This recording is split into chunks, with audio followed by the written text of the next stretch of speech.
It's your podcast down. Still here. Same name. Fellas are in the day. G, Reek, what's up, guys? You You going on? So occasionally on the pod we talk about the clutch team.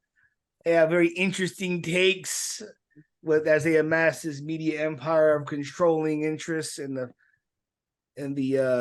desire of LeBron James. But he was on the Gil's Arena podcast, who I think, by the way, I don't know how y'all feel about Gilbert.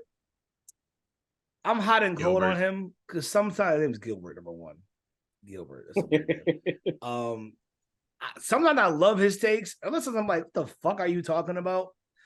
But I think in general, the athlete or like the talent or the entertainer-led podcast has led to some real shoddy interview skills. I feel like guys say things in these podcasts that don't get checked because everybody just wants to maintain access. Even guys that like should have access because you're in that fraternity, like Gil's in that fraternity of guys, and you would think he has access to everybody or a good chunk of people. I wish they would have pushed Paul on some of these questions. But before going into it, I'm gonna start with you, Reek.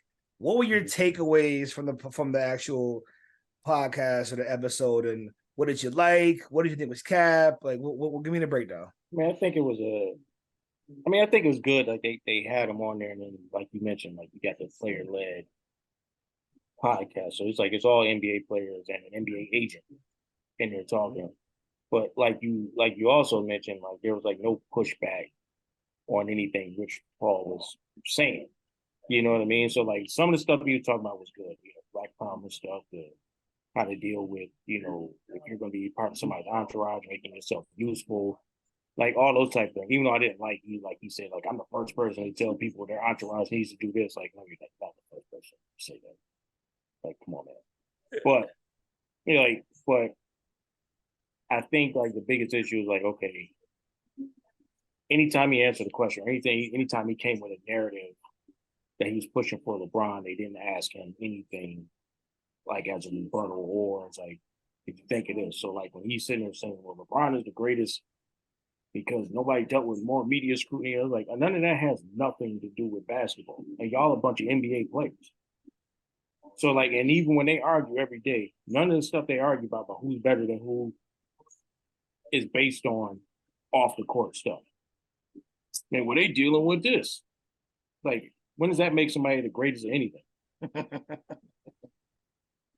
You know what I mean? Like that didn't make sense. Like Kobe was dealing with a 5 years on his head. Dealing with life and they going to jail. Right. Like Gil Arenas said, he's like, he's talking about mental toughness. He said Kobe was on a bus. He told a story about Kobe was on a bus, telling his teammates about mental toughness. I was playing dropping 40 with 5 years on my head. That's mental toughness. But nobody says like, Kobe the greatest because he went through a trial or he went through scrutiny when people thinking he's Mike or went through scrutiny because people didn't like him. Like nobody says he's the greatest because of that. But it's only LeBron where it's like we got to pick narratives that have nothing to do with basketball to make his argument as he's the greatest player, which bothers me. But then you start to see like where it comes from because Rich Paul and the publicists and all this other stuff, you could tell like this is what they push. So it's like we want to compete with Mike. We want to say, well, Mike doesn't compare to anybody. He wasn't compared to anybody. That's not true. Well, Steph Curry wanted a bubble. They wouldn't be hating on him. That's not true. So it's like, where are you getting this, like, where are you coming up with this? But people come up with it, they'll come up with it and they know people are going to believe it and run with it. And that's where my issue comes in. It's like, let LeBron, he's a great player, one of the greatest players ever. Let him be great. You don't have to create narratives. If he's that dude, if he's that great, you don't have to create narratives for his argument. He'll make it himself. You know, you said something interesting. You said in your recap, you mentioned you don't have to make this up for him, right? What's funny about Rich Paul, which is why he's 100% an agent, which is why I would 100% never trust this nigga ever. He says that, but when he started talking about the GOAT debate, he talks about the media influence of it. do you realize that you are a part of that? But you just talking real, but they just being media guys. Right. Rich Paul, you're a media guy. That's what you are now. You are an agent and a personality, which is why they bring you into these circles and have you talk. So you use your influence to influence in favor for your guy, which I understand. And me and G were talking about this offline. I completely get that that's your boy. You gonna pick up for him. But by definition now, I have to assume that you capping or you lying because you're going to do whatever you can to make him look better. And by the way, this is what Bron does. Bron stay lying about some shit. And Bron lying about shit that don't even got to be lied about. We've made references to the stupid ass book reading that he don't do. Like, nigga, you ain't even got to hold the Malcolm X book. You ain't got to be the most woke nigga ever. You great at basketball. Go be that. You ain't got to be great at basketball and I'm very well read about all the classics. You haven't. It's okay. Like, but why the cap? Because again, as you mentioned, it's building the narrative of, well, if I'm not better in LeBron and Jordan with rings, it's appearances. But that's not enough. It's points. That's not enough. It's assists. That's not enough. I'm a great guy off the court. Mike left his wife. I'm still with mine. The fuck does that matter? I won the ball, but that was the hardest thing ever. You won a ring at Disneyland. What are you talking about? And if it was so hard, that means playing in a regular NBA is easier. How come you haven't been back to the finals since then? Don't want to talk about that, man. And you weren't in the finals before that. So if the bubble was so hard, and they're not sniffing the finals, by the way, right? Y'all not even getting right. Y'all not even coming close to it. So the bubble was super hard. Y'all can win that, but not the other shit. But y'all can't win it when it's a regular. So which one is it? Which one? When it's easier, you can't do it. Like, it doesn't make sense. I think you're right. LeBron is without a doubt, LeBron is one of the greatest basketball players of all time. All right.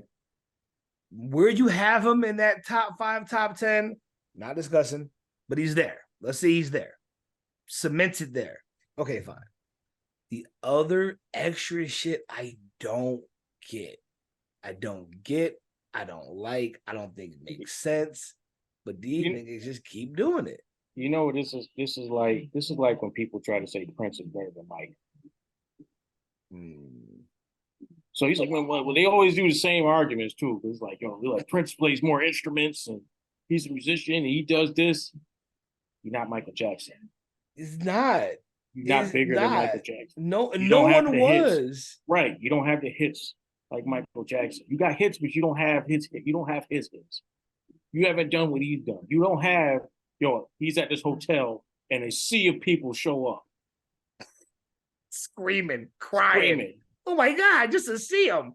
Dude, it's different. Like you're not that. It's different. Like, it's like you can't make you great in your own way, but you're not that. You know what I mean? Like, you're not Kobe. You're not like you don't have to keep comparing. You're not Steph. So like Steph Curry's his own player. You know what I mean? Steph doesn't sit there and try to compare himself to LeBron all day. Rich Paul mentioned this, right? Some other playing golf and doing funny shit. He's not even thinking about this shit. Right. Rich Paul out there mentioning Steph just let you know, like, Steph and MJ was rent free. Man, Steph was in a bubble, blah, blah, blah, blah. Like, they didn't even count Steph rings until like last year or the year where they beat Boston. They didn't. They really didn't. They were like, he not even really the top performer like that, realistically. Right. I'm like, are y'all serious? They didn't he didn't face any scrutiny. What are you talking about? First championship. Well, Kyrie and Kevin Love getting hurt. Then it's like, you lost to LeBron. Oh, well, you got 2 weeks. Well, it's only because you got KD in the super team. They didn't count the championship until the Boston Celtics series. According to the haters, that man got like 1.5 rings. Right. According to the haters. He got 1.5 rings. And it's not a clutch performer. That's what they always said. I'm just like, I just like the narrative. You know what it is, though? On the one hand, I'm happy for the narratives because they keep the discussion going. But like, I don't know. I just something about Rich Paul, man, rubbed me the wrong way, bro. I don't know. I can say for me, what rubs me the wrong way, it's his arrogance. Because he's not like Mav. Like, you see Mav Carter, Mav is pretty humble.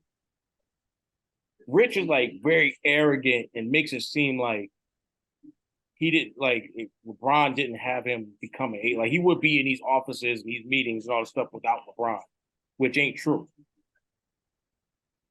Like you were selling The Mitchell person he Ness the person he throwback least helped the person he least helped was probably Braun, because Braun was going to go right, to regardless. He just his talent regardless, alone would get him in those rooms. regardless. So how he's talking about how he made himself useful, like you can't sit there and make it seem like you just that nice and just that good, just that arrogant of an agent. Like I will be here anyway.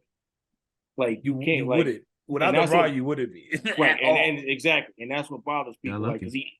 because he acts like but he acts like he's not.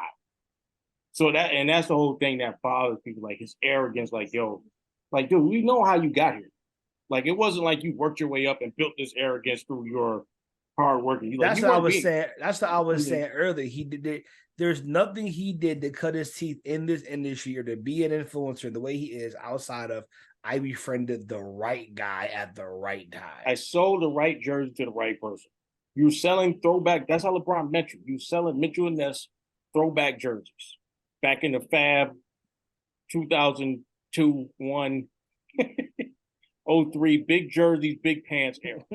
Big jersey, big panther. G, what were you gonna say?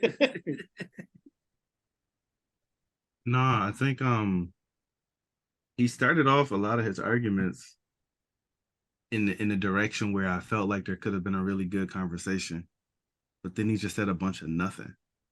And what's unfortunate about it is, he started to bring the eras into the conversation, which I thought would have made for an actual debate. Because if you start just dividing it by eras, then you can maybe argue LeBron has an era where he's the GOAT, and you can maybe put down something more solid, right? I think that's generally speaking for me where the GOAT debate kind of goes for me. I mean, Jordan's gonna be my GOAT, but if we were to go by era, that seems to be the most fair. But I don't know, man. It's they you pointed it out earlier. They just let him talk, and they let him talk and talk and talk uninterrupted. I've seen guests that they interrupted.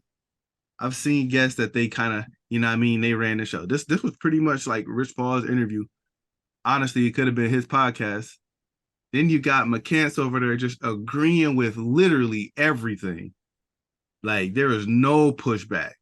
There was no like, really, you know what I mean? And I guess it's weird for me, and I'm not gonna pretend like he doesn't know the business, right? Like he's an agent, he's supposed to know the business, but it's just weird that you got NBA players in there that actually been through a lot of this stuff, even one that has his kid going through a lot of this stuff right now with no real pushback. And I get he's doing a lot for pushing Black businesses and stuff like that, but that's cool. There's a place for that.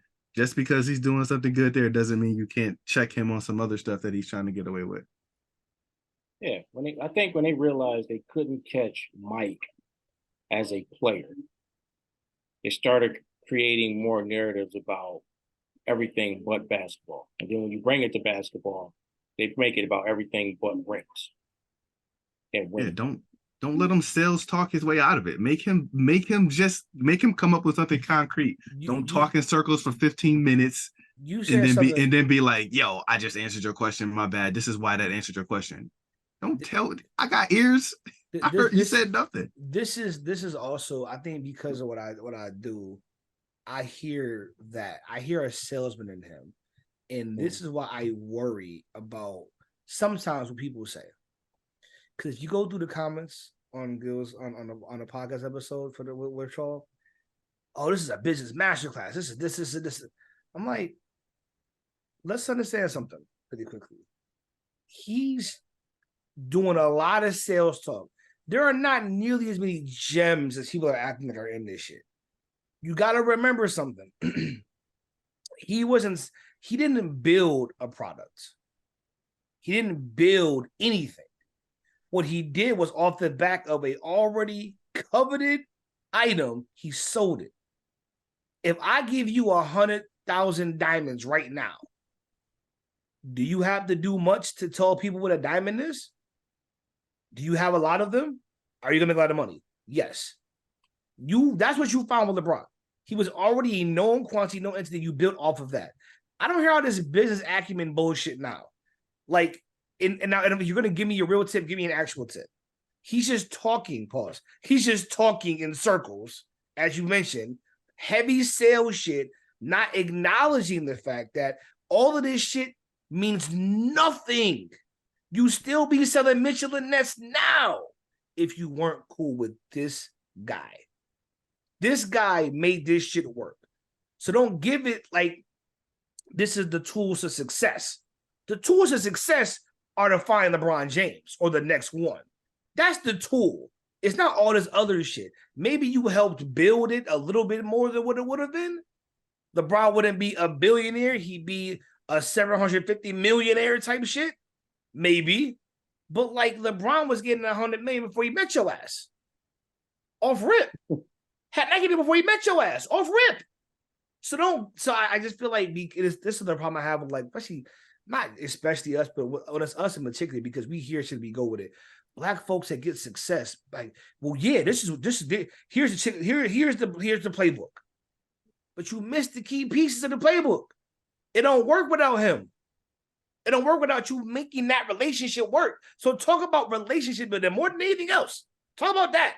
Because that's how you got to here. That was the key that unlocked the door. Otherwise, maybe you're not selling Mitchell and Ness, you're selling cars, right? But you wasn't going, that's not the only thing that got you. It's really 89, 90% LeBron. The rest is you. And package it like that because that's realistic.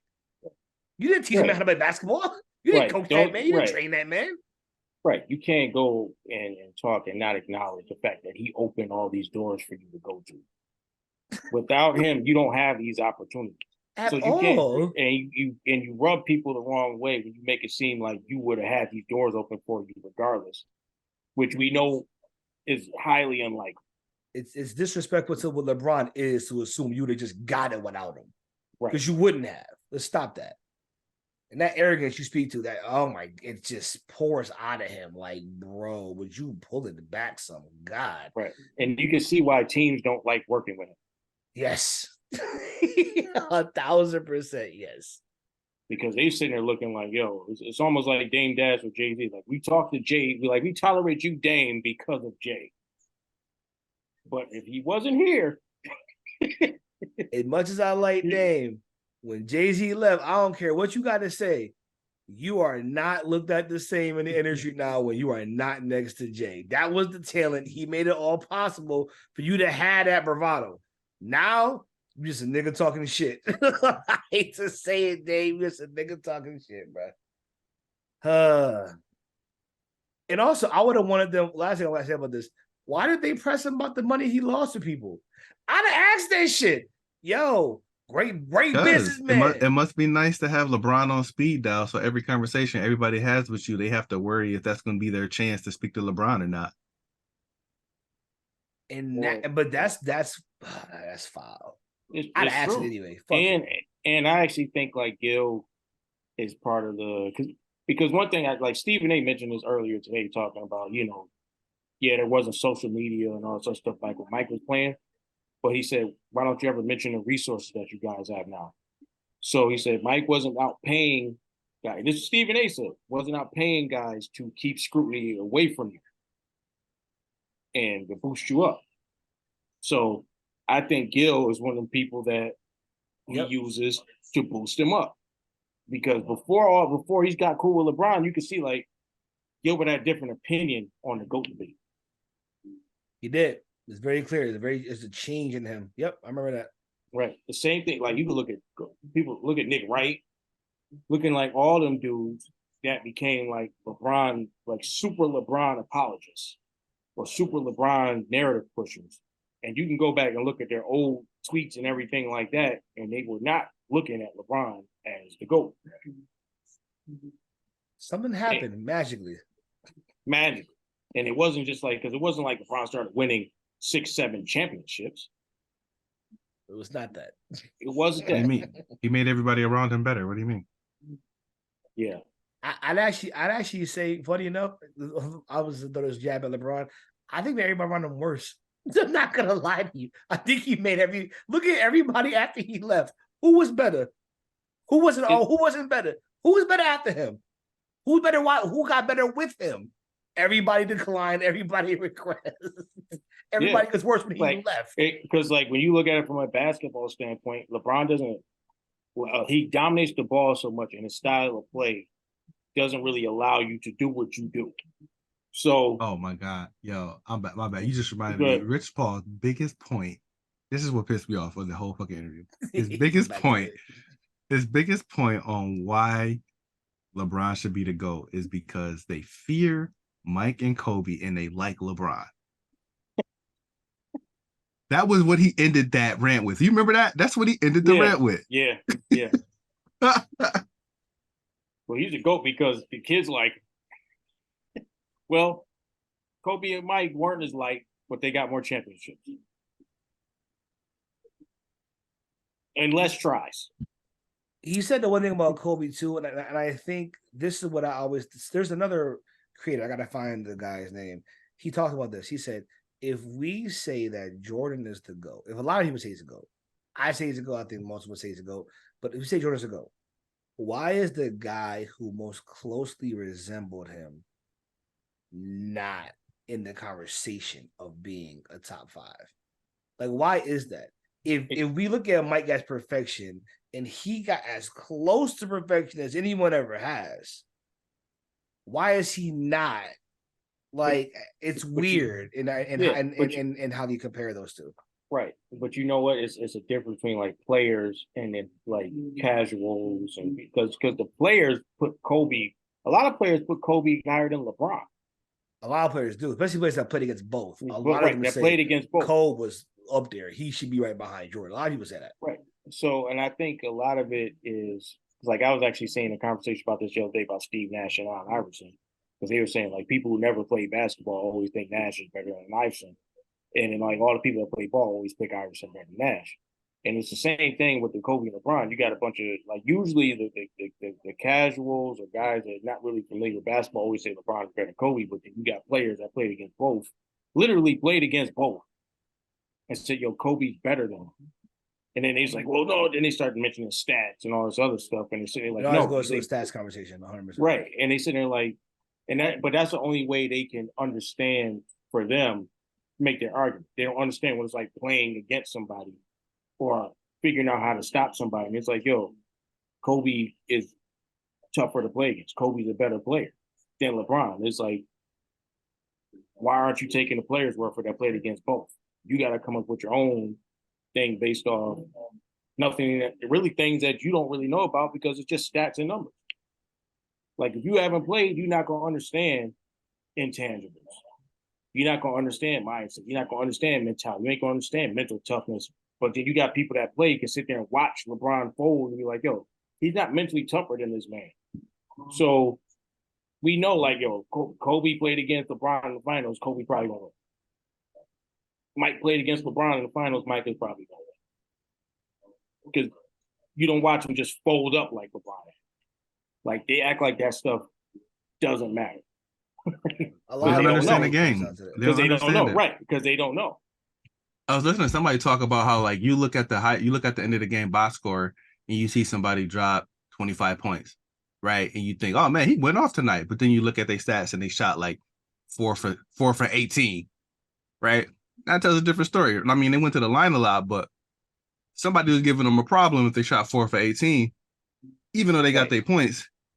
Right. What does that tell you about that game? And I think most people don't look at it from that point of view. They don't. Or on the other side, like we use Allen Iverson, for example, if he shot 4 for 18 and still ended up winning the game, they'll sit there like, well, you had a terrible game. It's like, but you don't understand how much of a dog he was to play bad and still get it done. Like that stuff matters. Also, the context of when he got his points. Like if he was like 1 for 11 and ended 6 for 8, you know what I mean? Right. Like exactly. Now the numbers may not look great, but it's like, oh, he turned up in the fourth. He took all the tough shots. Exactly. When they tried to key on to him, he got it going. Like all those things are context that I feel like, again, we have these debates. We oftentimes don't look at the context. LeBron is a great example of a great player who oftentimes we don't ask the context for how this happened, how that happened. And we ignore the context that maybe makes you look at another player differently, right? What they went through, the circumstances they went through and whatnot. Like we always talk about the debate of like, oh, well, now they're just better. Well, back then they didn't have as much shit. So what about that context about them not having or not being able to do this or not having access to the gym all the time or having to work regular jobs, they're working and paid enough or not, all these other factors that change. And I feel like context is important. I feel like whenever you talk to somebody who's a supporter of somebody whose livelihood depends on that person, all those clutch clients, obviously Rich Paul, they all are dependent on the LeBron narrative, right? It all helps them in some way or another. They're not giving, I'm not saying they're always giving, they're always not untruthful, but it feels like you can't believe it 100% because that's your guy. You're not gonna be like, oh well, yeah, of course Jordan's better. Imagine if he said on there, yeah, Jordan's the GOAT, but LeBron's my guy. Do any of us think that he would be allowed to remain the leader of Clutch? Like, no, he'd be gone. They'd be like, what did you say? Like you said earlier, like you really got to look at the context. Is it in his best interest to say anything other than what he said? No. For his business, for his pockets. Which also proves why would he say anything else? Right. Which also proves the point that you shouldn't be that arrogant because if you said Mike was better, you wouldn't be working with LeBron. I think that's a good question. We should ask him, hey, do you think you could say Mike is better? And it's like, but that's something that an actual journalist would try to do. And that's what I love that. Again, I love that guys have careers after playing, right?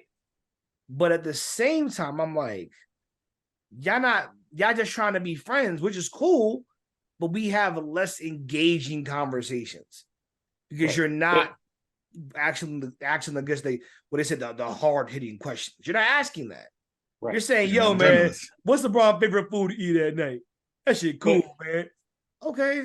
Right. But it shows LeBron's insecurity a lot too, because it's clear he has an issue with anybody that's in his camp that feels that Mike is better or feel that Kobe is better.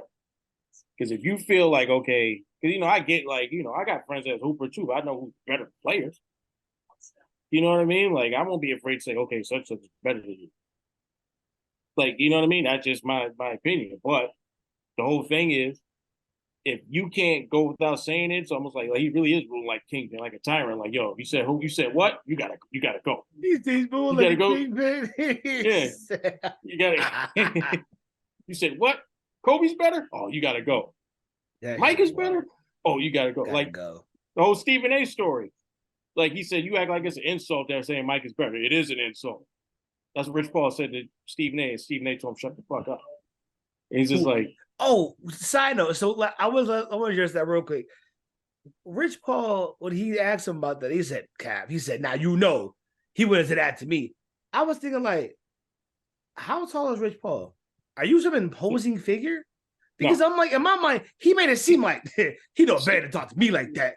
I'm like, no, and he wasn't even. Stephen A. would talk about you. He said, how people talk. Like, man, get the fuck out of my face with that. Like when they talking, dudes be talking and arguing, playing. And that's what I assumed he meant anyway. I don't think he meant like the fuck out of here, you dumbass, won't fight you. Right.